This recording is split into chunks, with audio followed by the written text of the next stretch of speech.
Last Friday, I asked Canadians to give us their opinions on the parliamentary situation. That feedback has been overwhelming and very clear. They want Canada's government to continue to work on the agenda that Canadians voted for, our plan to strengthen the economy. When Parliament resumes on January 26th, the first order of business will be the presentation of a federal budget. Take a couple of questions. Prime Minister, I want to ask you whether you think you made a mistake last week when you thought you might be able to pull the public financing of the opposition parties that would have potentially destroyed them, and whether you regret that, and how you're going to reach out to them now and try and rebuild a sense of trust that they say is non-existent. Well, let me just say this. First of all, on that particular issue, the government brought forward an issue that it believes in strongly. It believes that we believe that in a time of economic restraint, when we are asking all Canadians to tighten their belts, we believe that political parties should lead by example. The proposal we made involved us taking the biggest reduction of anyone in a particular policy that the public has never supported. Now, I'll just review the facts of that. The opposition immediately expressed their complete opposition and outrage. The day after we announced the policy, we indicated we were not proceeding with it immediately. The day after that, we indicated that rather than eliminate the allowance for now, we will simply freeze it.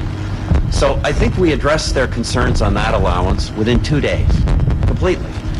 And they have said repeatedly that that's not the issue. They said repeatedly that the issue is they wanted an economic stimulus package quickly. I think obviously we have to do some trust building here on both sides. I think everybody knows a government that has only sat in Parliament for 2 weeks and that hasn't done pre-budget consultations with anyone can't go out and announce a comprehensive economic budgetary plan without talking to anybody and without making sure we actually know what we're talking about, that officials have approved all the programs, that we know they will work and be effective, and that we have consulted the relevant stakeholders. We are planning here the quickest federal budget in history. The quickest federal budget in history. I don't believe the opposition parties, I'm not saying they're insincere, but I don't think they, at their best efforts, could produce a budget any quicker than this. In fact, I think if ultimately they had to follow their own efforts, we will see the budget a lot later than January the 26th. So I would simply encourage them to engage with the government. There are 4 parties and 2 independents elected to the House of Commons. All of those men and women were elected to represent the interests and perspectives of their electors in their ridings. But there are 3 parties who were also elected to represent the interests of Canada as a whole. And those parties should make an effort to work together. That's where you have to have cooperation in the interests of the country. The government is more than willing to have that kind of dialogue with the other parties. I want to hear their specific suggestions. If they wanted an economic stimulus package even quicker than January 26th, I presume they'd be ready to give it to us in some detail, but we're prepared to wait and prepared to dialogue with them on the measures. Because we should try and have some consensus if we can. We may not be able to agree on everything. That's the nature of a minority parliament. That's the important thing. Let's get on with actually working on a package. That's what I think Canadians want us to do, is work on the economy and work together in the interests of Canada. Those who were elected here to serve the interests of Canada as a whole should work together, at least to some degree, on planning an economic plan for Canada as a whole, because that is not just in the interests of the country.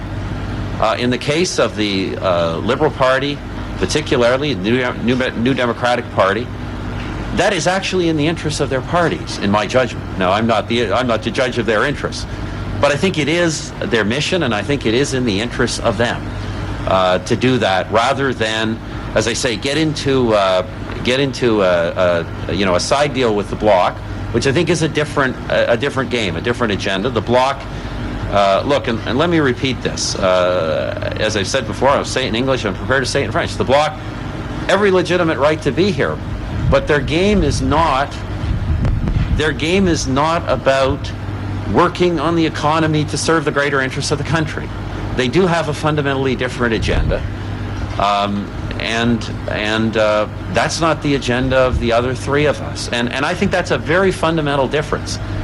I think that's a more fundamental difference than whether you're, a little more for the market or a little more interventionist. I think that's a very fundamental difference, and I think that's our first responsibility. The Bloc's views have to be taken into account, are always taken into account. Everybody knows. I've met many times with Mr. Duceppe. I've listened many times to Mr. Duceppe and his party.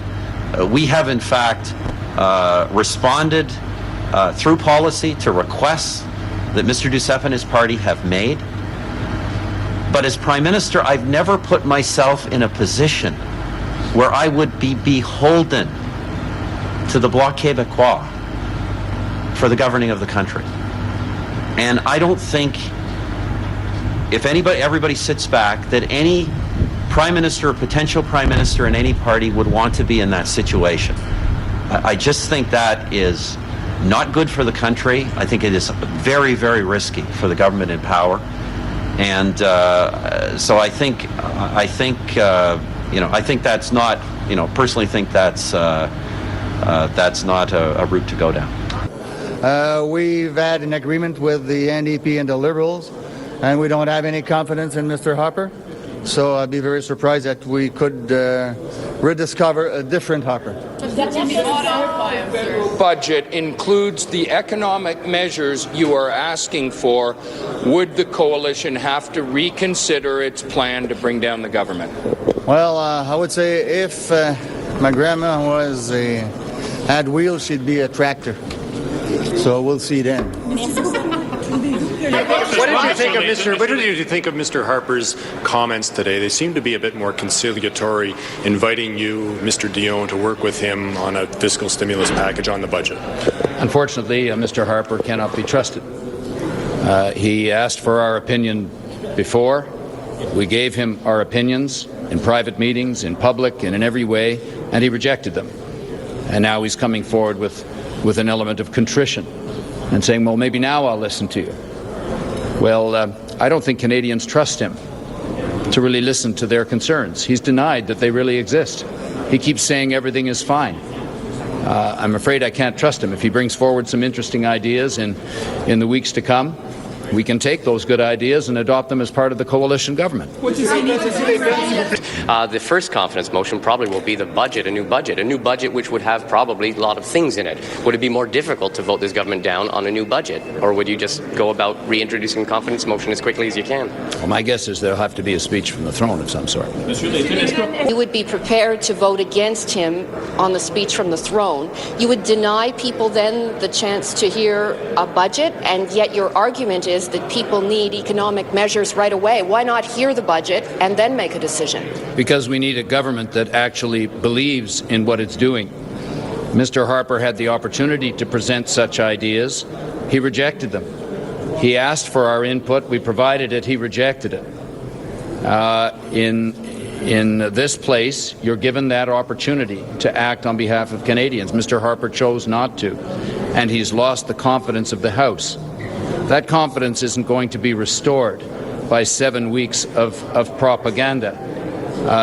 What we need is a government that will take ideas and put them into action.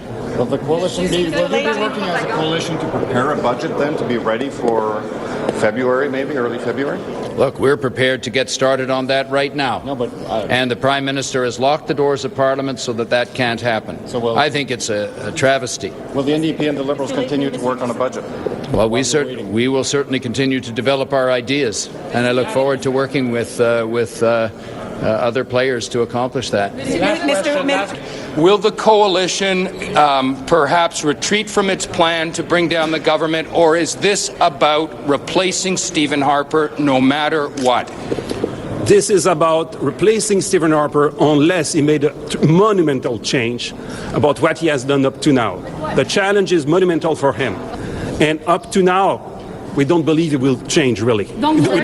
So it's trust in him to change it all anyway? Like even if he were to say, okay, I'll be nice and I'll deal with you? No. As I said in my declaration, we don't want any more his words. We cannot believe it. We need to see changes, and monumental changes. So there is nothing he can do then, because you will not trust him no matter what he proposes, right? Well, I want to see what he will do. And it will be necessary to see a very monumental change. There's a battle for hearts and minds here, and you had a chance. You're going to lose your nerve, that you're not going to go through this. The coalition's going to fall apart, and he's just going to get his way as he has. No, we are more committed than ever with the coalition, because without the coalition, imagine where Canada would be today.